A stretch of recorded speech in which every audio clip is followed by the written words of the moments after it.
some pretty big news from Nintendo recently. It seems like we're going to be able to vote on who we want to see added to Super Smash Bros. Nintendo announced that they are going to be doing an online poll, and you're going to be able to vote for any character you want to see come to Smash Bros. As a DLC.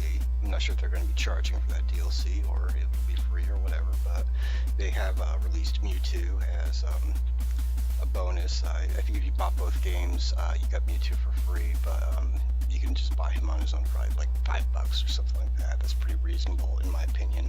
I'm a big fan of DLC when stuff like that, you know, just little add-ons to your game that make the experience more enjoyable for you. I think that's a good thing for both the fans and for game companies to keep games alive and keep them relevant. I know a lot of people are divided over that issue, but that's just how I feel.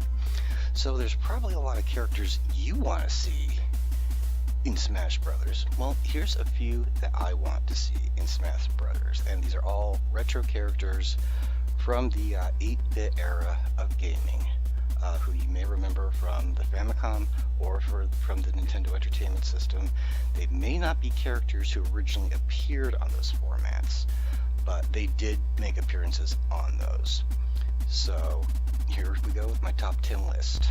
First up is Alex and Ryan from the classic River City Ransom, probably my favorite beat-em-up game of all time. This game is freaking awesome, and it's got a really big cult following.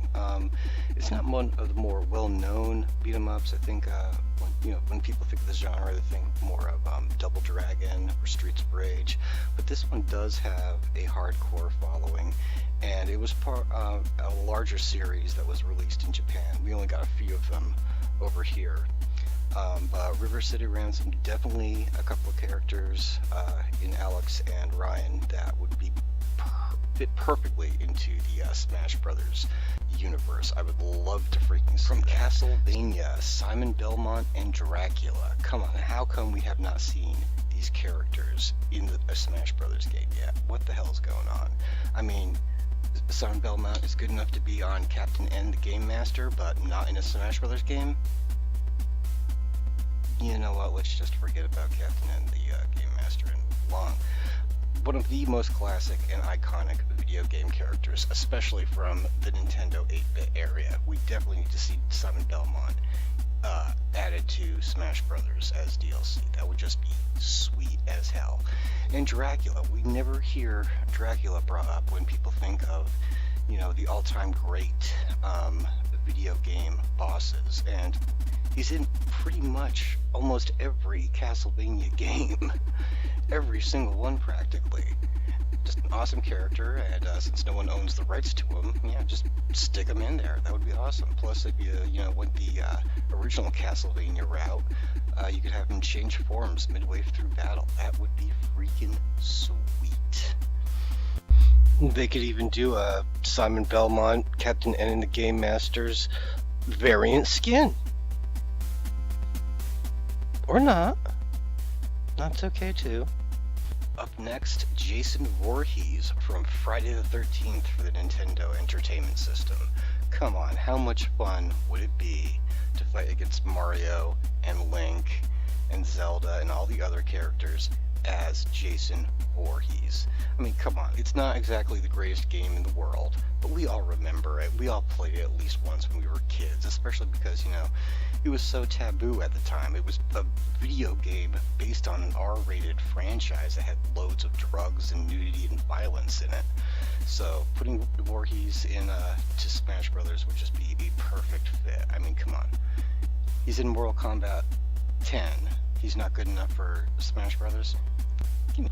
Up next, Kid Dracula from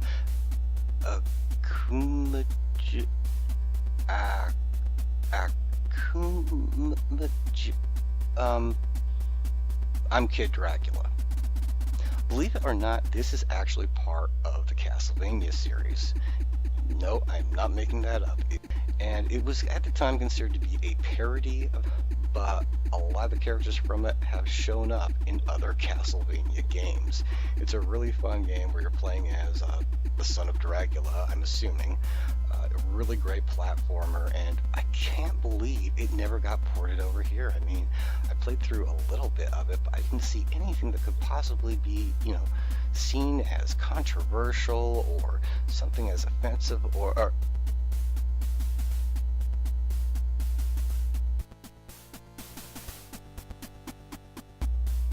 maybe we should just move along. Up next, Freddy Krueger from A Nightmare on Elm Street. Yes, another often ridiculed game from LJN, another movie licensed game, but come on, it was fun. It's a pretty decent platformer. We all played it at the time for the same reason that we played Friday the 13th. It was based on a series of violent slasher movies that were rated R and had all the drugs and nudity and all that fun stuff. But come on, what was more nostalgic for our generation than the Nintendo Entertainment System and the slasher movies of the 1980s? Freddy Krueger was a big part of that. And come on, he's the only celebrity outside of that kid from The Wizard to endorse the Power Glove. Up next, Rick from Splatterhouse Wampaku Graffiti. Yes, I know when most of us think of Rick from the Splatterhouse franchise, we think of this guy who we remember from the arcade machines and from the TurboGrafx 16. But the first time Rick ever made his appearance on home console was in Japan on the Famicom in Splatterhouse Wampaku Graffiti. This game is tons of fun. I learned about it years ago after seeing it reviewed on the awesome series You Can Play This, and I had to track down a copy and play it, and it is a lot of fun, and you definitely need to check it out.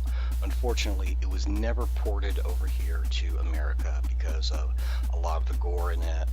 There probably would have been copyright issues because of the hockey mask, and there was like a little inappropriate humor, and there were Christian crosses and stuff like that. And as we know, Nintendo of America back in the 80s, really wanted to keep the system family friendly and child oriented, so sadly we did not see this on our side of the pond. But it's definitely a cool game that you check out, and Rick would make an awesome addition to Smash Brothers. Up next, Arthur from Ghosts and Goblins.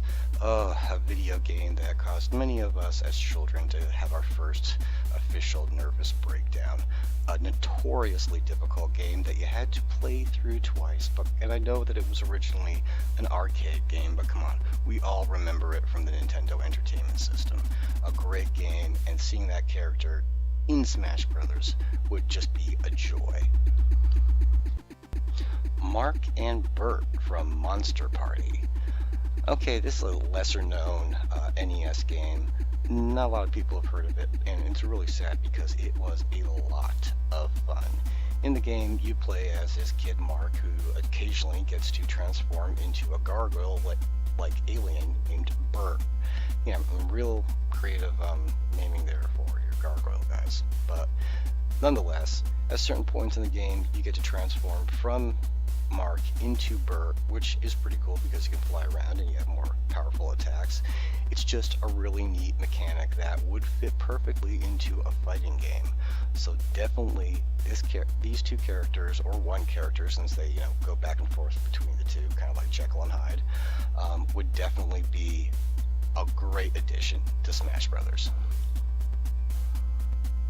Well, that's all the ones that I have time for right now, guys, but I will be putting out more lists of more characters who I would like to see in the game, and I'm sure that you have some that you would like to see too. Why don't leave your thoughts on who should appear in the comments section below.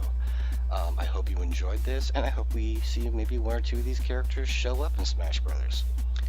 I highly doubt that, but, a fool can dream.